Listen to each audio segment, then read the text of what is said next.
Hey Rebels, welcome to Blasphemous Nutrition. Consider this podcast your pantry full of clarity, perspective, and the nuance needed to counter the superficial health advice so freely given on the internet. I'm Aimee, the unapologetically candid host of Blasphemous Nutrition and a double-degreed nutritionist with 20 years experience. I'm here to share a more nuanced take on living and eating well to sustain and recover your health. If you've found most health advice to be so generic as to be meaningless, or so extreme that it's unrealistic, and you don't mind the occasional F-bomb, you've come to the right place.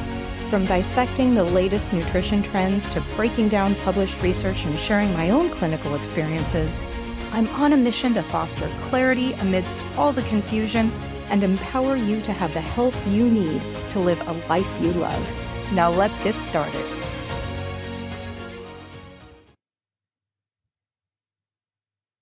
Hey friend, welcome back to Blasphemous Nutrition, where we question health trends, decode the science, and roast a few vegetables along the way. I'm Aimee, your double-degreed nutritionist with a bullshit detector tuned to high sensitivity. And today, we are not talking about fasting windows, ketone strips, or whatever supplement your coworker swears has changed her life. We are talking about vegetables. Yes, the humble, often underestimated produce section. Because here's the heresy for today: vegetables will save your life. They're not only fiber delivery systems in pretty little packages, they are ultimately biomechanical badasses that stabilize your blood sugar in more ways than one. So if you have been dealing with that late afternoon crash where your brain checks out right before your Zoom meeting, or you've got a body that's either hangry or bloated but never stable, or you're watching your labs inch closer and closer to diabetes territory despite doing everything right, this will not only feed your motivation, it'll supply you with your action plan. Here's the obvious but unspoken truth. If you are insulin resistant, your fork, not your fasting app, is your best intervention.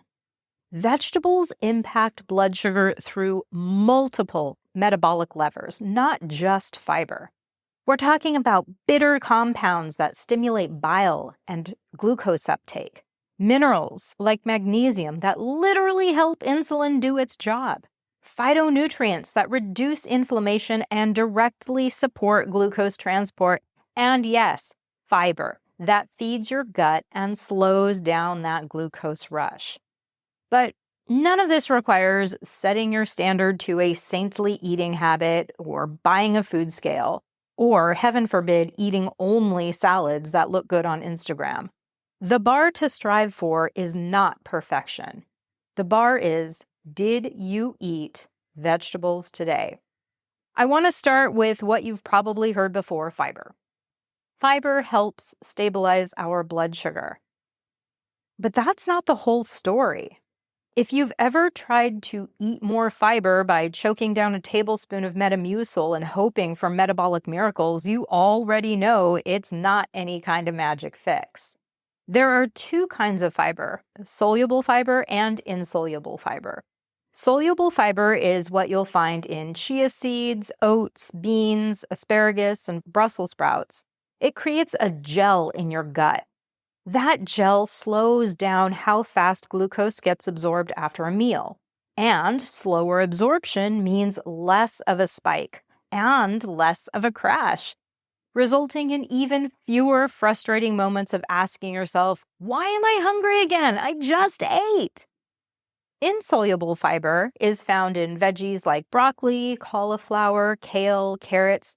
This type of fiber adds bulk to the stool and it feeds your gut microbes. And when those little guys are feasting on fiber, they produce something called short-chain fatty acids, especially butyrate. Butyrate does a lot for metabolic health. It improves insulin sensitivity so that your body can respond better to the insulin that it is already making. It helps regulate inflammation, which is huge because chronic inflammation totally messes up your glucose metabolism. And it helps maintain gut barrier integrity so that you're not leaking out molecules that trigger additional inflammation. So, yes, fiber totally matters.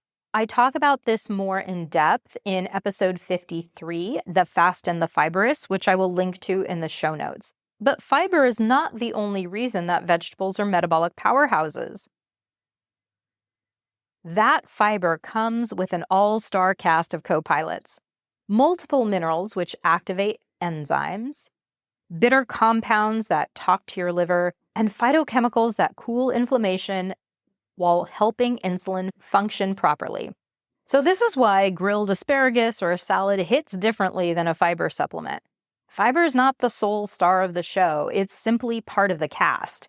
We'll get into all of those different compounds more shortly, but for now, know this. When you eat whole vegetables, you're not just feeding your gut.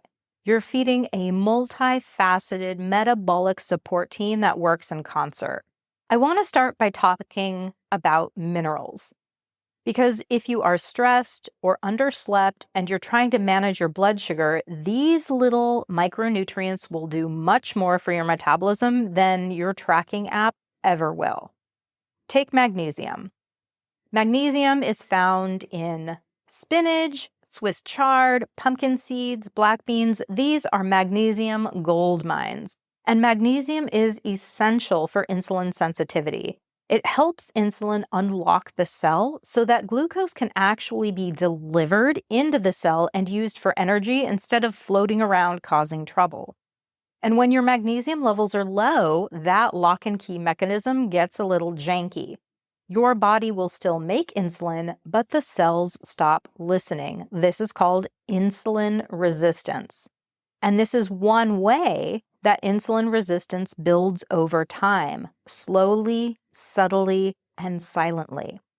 Over half of the American population consumes insufficient amounts of magnesium through the diet.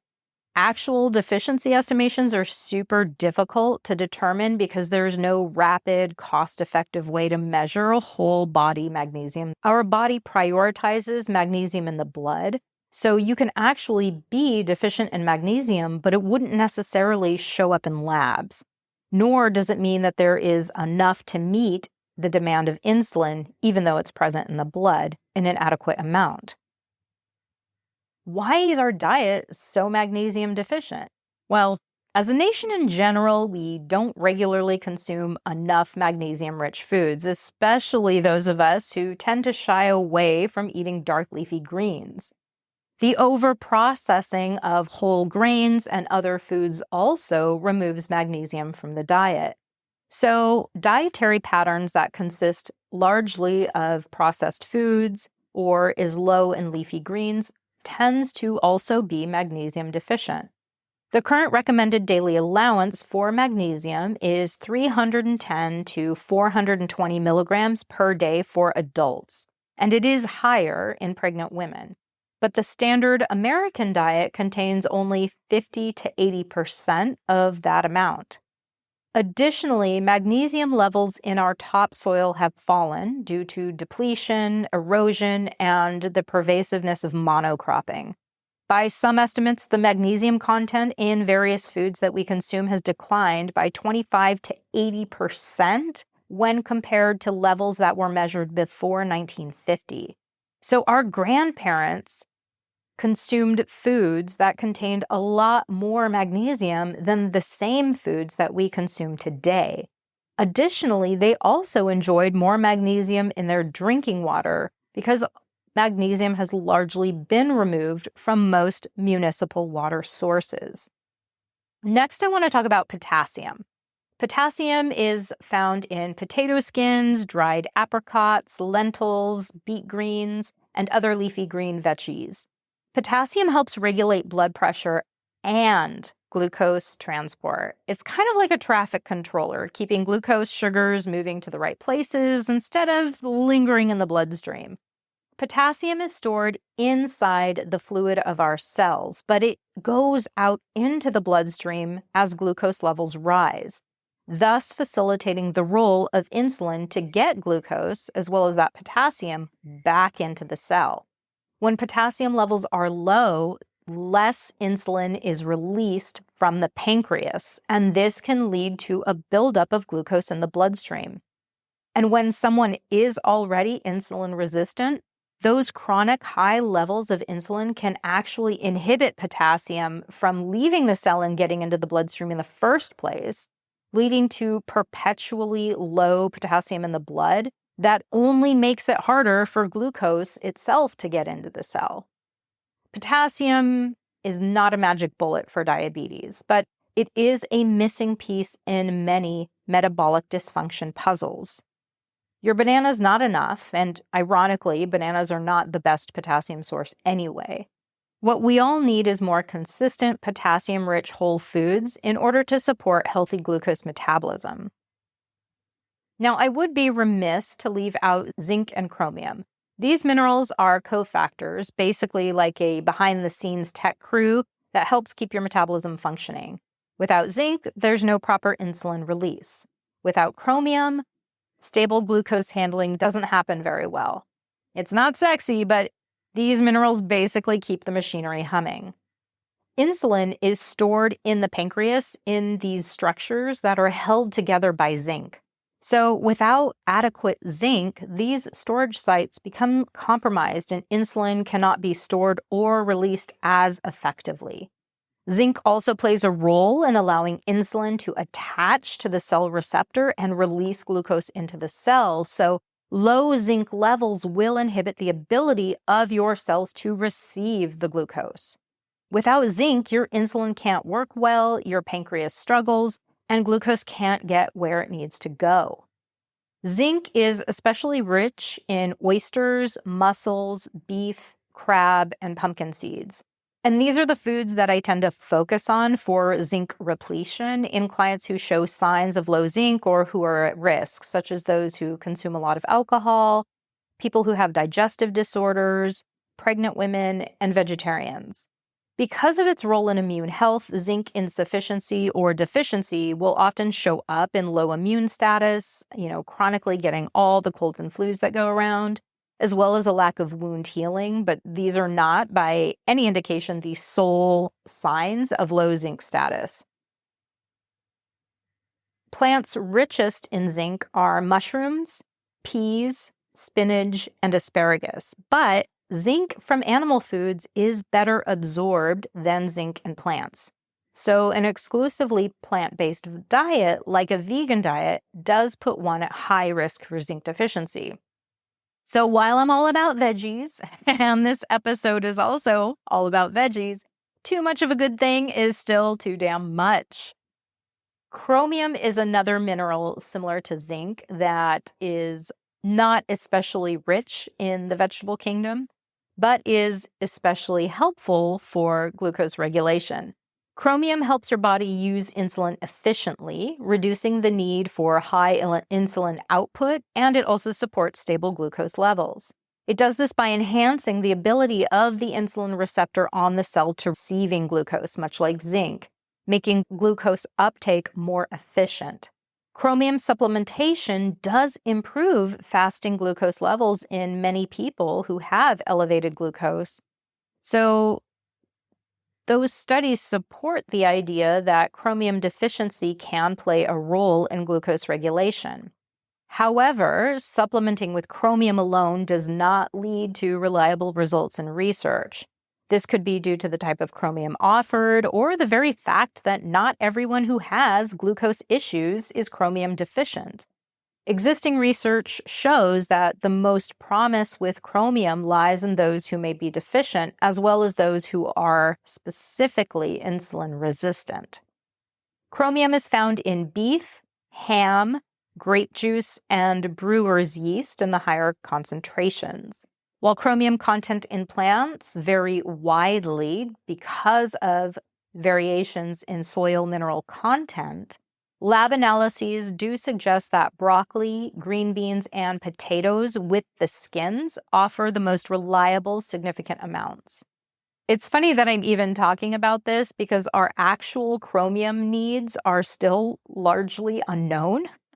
And Dietary recommendations that are given now are basically based on what is considered a healthy average diet, not based upon what we know is a necessary amount to prevent deficiency.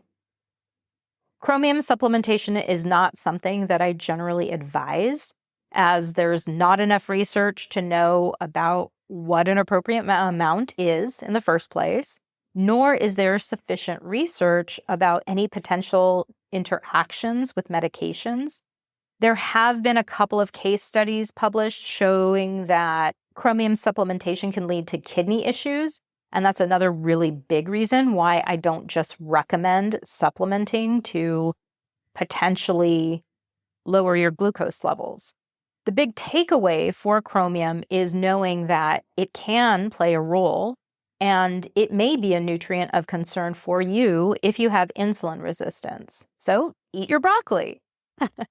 There's a very real possibility that what you've been labeling as a broken metabolism is just a case of undermineralization and not getting sufficient magnesium, potassium, or chromium. And your produce drawer, that is your apothecary. So we know that vitamins and minerals play a very important role in overall body health and in many of the interactions that our body undergoes. But when it comes to blood sugar, there are non-nutrient compounds that are also incredibly helpful with glucose regulation. The first thing I want to talk about in this camp is bitterness. I'm not referring to how you feel about your ex or the wellness influencer who sold you $80 glucose support gummies. I'm referring to actual bitter foods like arugula, chicory, dandelion greens, radicchio. These veggies don't just wake up your taste buds, they also wake up your metabolism. The bitter compounds in these vegetables stimulate bile production. Bile supports digestion by breaking down fat, but it also plays a surprisingly big role in blood sugar regulation. When you eat bitter vegetables, they stimulate receptors in the gut, which trigger bile secretion from the gallbladder. And this acts not just as a fat digester, but also a signaling molecule. There are certain bile acids, especially secondary bile acids, that bind to receptors in the gut lining, specifically FXR and TGR5. These receptors then stimulate the release of GLP-1 from cells located in the lower intestine. Yes, that GLP-1. And GLP-1 does three significant things. One, it slows down gastric emptying, so food moves through the digestive tract slower, resulting in more stable blood sugar. Two, it stimulates the release of insulin. And three, it tells your brain, hey, I'm good, I'm full, leading to fewer snack attacks in the mid-afternoon or after dinner. So bile acids ultimately play a role in regulating your entire post-meal hormonal response. And that all happens because a bitter green lit the fuse. Now, I'm sure you've already heard about GLP-1 because it's the precise pathway targeted by weight loss drugs like Ozempic and Wegovy. But bitter greens stimulate GLP-1 naturally, without a prescription, without any side effects like nausea or fatigue. All you got to do is have a side of arugula with dinner. And when bile is flowing in the body, it also supports your liver. Your liver is a major storage site for glucose that is not immediately used for energy. Aside from being detox central, your liver serves as a glucose bank, manufacturer, and manager all in one. It balances the storage, release, and creation of glucose 24/7 to help keep your blood sugar levels stable so that your brain and your muscles always have fuel, whether you're sleeping, going on a run, or powering through at your desk in between lunch and dinner. By providing fiber and bitter compounds that slow glucose absorption and improve our insulin sensitivity, bitter greens reduce the metabolic load on the liver, which then helps prevent fatty liver disease and insulin resistance over time. So yeah, your liver cares about what's on your fork, and those bitter vegetables give it a tune-up instead of a teardown. But a major problem we have is that we have bred bitterness out of our food system over many, many generations. Our modern vegetables tend to be bred to be sweeter and milder and easier to love. I don't fault anybody for doing this, but easier isn't always better, because bitterness builds resilience in your palate, in your metabolism, and in those mitochondria. Bitter compounds, especially from our leafy greens and our cruciferous veggies, activate detox pathways and reduce oxidative stress, which then helps the mitochondria, those little itty-bitty energy engines located in our cells. Consuming bitter compounds in our food support mitochondria and allowing them to do their job without choking on a bunch of metabolic smoke. So think of bitter foods as prevention, not punishment. And if you want blood sugar stability, digestion that works, and a body that feels less inflamed and more capable, go for the arugula, the radicchio, even dandelion greens. You can drizzle it with olive oil, you can pair it with roasted sweet potatoes, but don't skip it. And if you're not used to eating those foods yet, good. It's a great exercise in building tolerance. Okay, I'm not a bitter bitch, so let me help you ease into these unique greens. I know they are not the most popular, and super tasters especially struggle with adding them into the diet. So here are some tips to make bitter leafy greens less punishing and way, way more delicious. First, you'll want to pair them with a healthy fat. Olive oil, avocados, nuts, those fats smooth out the sharp bite and also help all the phytonutrients in those greens absorb better. Fat is very much your friend here. Next, always add an acid. A little lemon juice or vinegar really brightens it up and makes it taste more intentional and sophisticated, if I'm honest, rather than just choking down your medicine for the day. Acids are a super powerful remedy, and it's one that I use with my bitter greens regularly.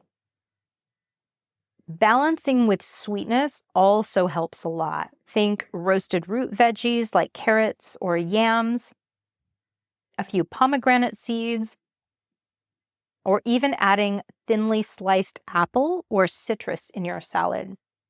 While it helps to hide the flavor, it does this by balancing out the flavor profile overall. And this is a strategy used by professional chefs and also in cultures that emphasize representation of all of the different tastes in a meal, like traditional Chinese and Indian cuisines, as well as Thai food. There are a lot of ways that we can utilize bitter foods without feeling like we're choking down something nasty. And if all of that is really new to you, I encourage you to take a look at traditional Chinese recipe books, Indian cuisine, or Thai food cookbooks to kind of see how all of that is represented.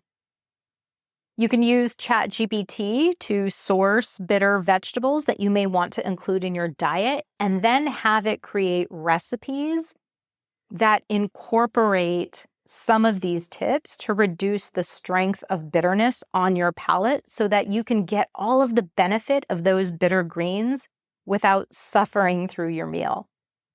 Another thing that you can do is use salt. I mean, salt is the great equalizer, and just a tiny pinch of sea salt can turn a really harsh bitterness into a more sophisticated, complex taste.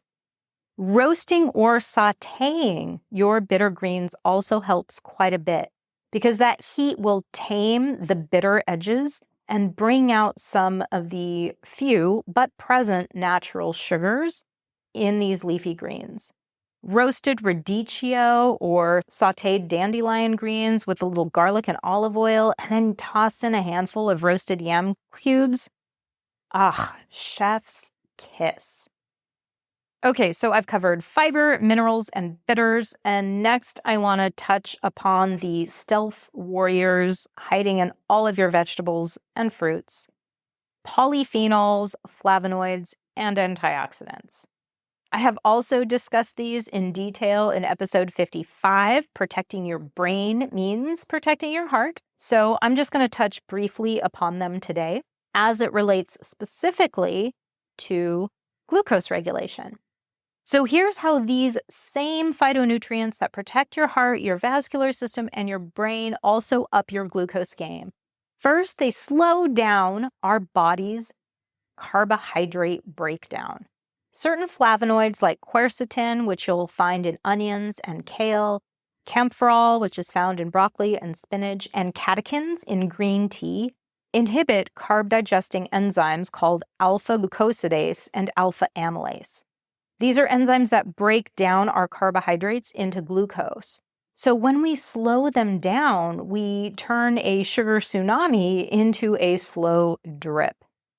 Additionally, polyphenols like resveratrol, found in red grapes as well as berries, EGCG, again from green tea, and quercetin also, as well as caffeic acid, found in coffee, enhance glucose uptake through a pathway called AMPK. And AMPK helps move GLUT4, which is the glucose transporter, to the surface of the cell from deep within the cell. So that means that more glucose gets taken up by the cell and used for energy instead of lingering around in your bloodstream. Phytonutrients also improve insulin sensitivity directly and indirectly. Certain flavonoids like quercetin and camphorol can directly improve how insulin binds to the receptor and insulin signal downstream. They boost the activation of insulin receptor proteins, making that signal stronger and more clear. Additionally, chronic low levels of inflammation and oxidative stress in the body hinder our glucose signaling, making our cells deaf or resistant to insulin. And by acting as antioxidants and anti-inflammatory compounds, polyphenols and flavonoids reduce these body stressors, allowing insulin receptors to work more effectively and properly again. So consistently including polyphenol and flavonoid-rich foods is a smart thing to do if you want to reduce your risk of diabetes, or if you already have diabetes, you really want to stay on top of your game in managing the condition. Multiple population studies show that consistently including polyphenol and flavonoid-rich foods is linked to lower type 2 diabetes risk. And this is further backed up by interventional studies as well as mechanistic studies. You'll see a full list of all of the resources that I used for this episode in my Substack, and I'll include the link to that in the show notes below if you want to take a deep dive into what's going on in the research that backs this up. But the big take home ultimately is this: color on your plate today means more stable blood sugar tomorrow and a better shot at skipping admission to club diabetes entirely. As you can see, there are multitudes of factors at play that impact our blood sugar regulation. I mean, I've just been talking about food. I haven't even talked about physical activity or stress or a multitude of other things in our lives that have a powerful role in how well we handle glucose. But here's the thing that wellness culture often skips. Blood sugar stability does not happen with carnivore vibes and fasting willpower. You need the raw materials of glucose regulation. You need fiber, and you need a variety of polyphenols that support a healthy, functioning biological system. And that's just the start. But vegetables deliver that. They deliver it consistently, affordably, and without the digestive drama that comes with mega-dosed supplements. You do not have to memorize every compound I've talked about here or stress over how many milligrams of potassium or magnesium this particular plant has. Just chase color and variety. Bring different vegetables onto your plate because different veggies have different nutrients and plant compounds that contribute to that metabolic party. They all work together to keep your glucose curve nice and smooth instead of crazy chaotic. Now, how do you actually build a plate that is respectful of your blood sugar without making you want to cry into a bag of microwave popcorn at dinner? We'll break it down into 4 steps. Actually, 5. First, start with your non-starchy veggies. Your bitter greens, colorful peppers, cruciferous veggies like broccoli, cauliflower. Think of these colorful vegetables, way beyond what I've just mentioned, as your foundation for stable glucose. Veggies first means slower absorption and a gentler blood sugar curve.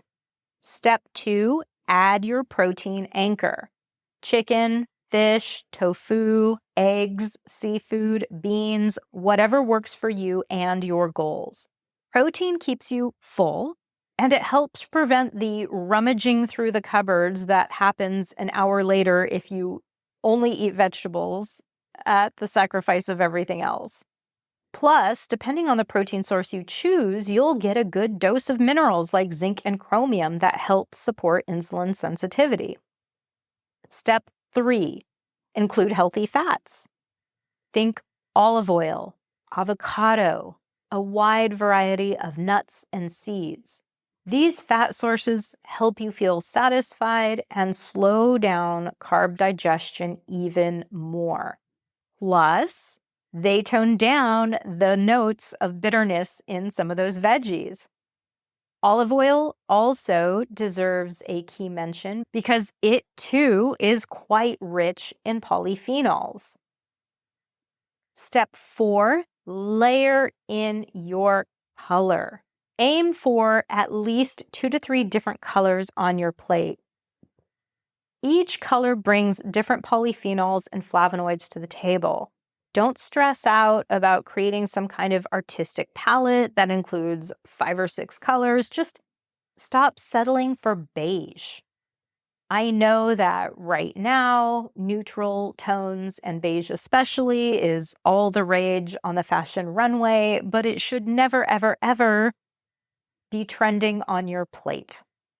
A sprinkle of pomegranate seeds will brighten anything up and provide this delightful little crunch. Maybe make a purple cabbage slaw to have as a side, or roast some rainbow carrots, and that can totally change your game. The 5th and final step is to check the vibe. Take a look at your plate, ask yourself, where is my protein? Where is my produce? And is this plate mostly beige? If so, fix it.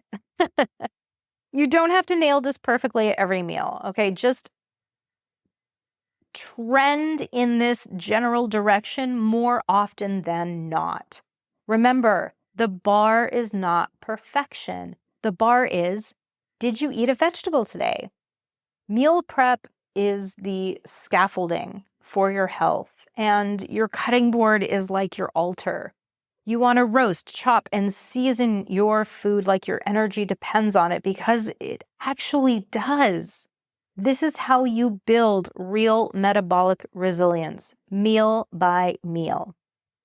And while I do sit at the base of my gorgeous wooden cutting board and revere it in my kitchen, you are not condemned to spending hours chopping and preparing fresh vegetables in order to reach your metabolic goals. By all means, take advantage of the benefits that industrialization has achieved when it comes to produce. Pre-cut, fresh veggies in the produce section, frozen veggies. Include those. There is absolutely no harm in doing it. It's way more convenient, and oftentimes, depending on where you live, it's even more affordable to do so. Just find a way to get those veggies in and aim for consistency, and you will feel a difference. All right, friends, let's take a breath because I've covered quite a bit in a short period of time. But here's the breakdown. Fiber isn't just roughage.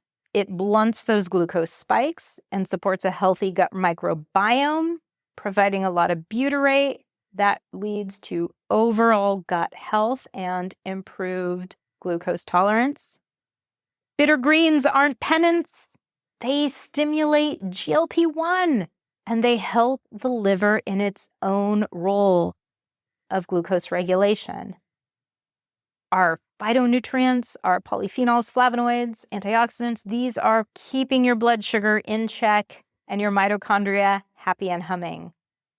And those minerals, let's not forget our minerals. They are a non-negotiable for insulin to do its job. None of this needs to be complicated or dogmatic. You don't need a monk-like devotion to kale or some kind of color-coded meal plan straight from some Instagram influencer's inbox. You just need meals that are built with support in mind. Meals that allow you to feel like you're one step closer to success and less like you're one work email away from inhaling an entire sleeve of cookies. Your body doesn't demand perfection in order to perform well. It just needs a little love and a lot more plants. So go check your fridge, plan your grocery list, look up some bitter vegetables that you might want to think about incorporating in your diet, and then head out and become a veg hunter in your local grocery store. And remember, if you want to check out all of the research used in this episode and get access to my favorite recipe using that nutrient-dense bitter green arugula, check out my Substack. The link is in the show notes. As always, be sure to like and subscribe to this podcast to continue to get episodes delivered straight to you. And if you've not left a review, know that doing so will give you a special place in my heart forever and ever and ever. Reviews do boost visibility of this podcast and allow others to see if this show is one that they want to add to their queue.